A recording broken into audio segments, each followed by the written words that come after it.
To start, I would like to apologize for confusing my links and where they were supposed to go on Passport.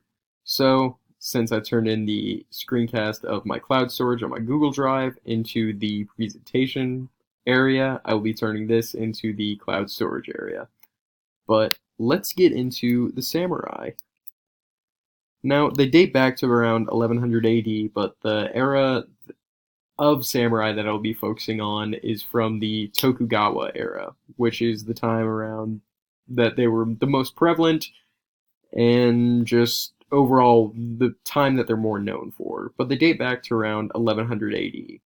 And then throughout the slides, I also kind of tell a bit of the story of how they started, at least with the Minamoto and Taira clans.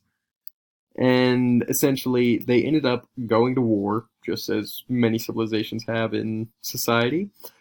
But they went to war, and the Minamoto clan came out on top, and the Minamoto was actually the original shogun. And the shogun held all of the power in Japan.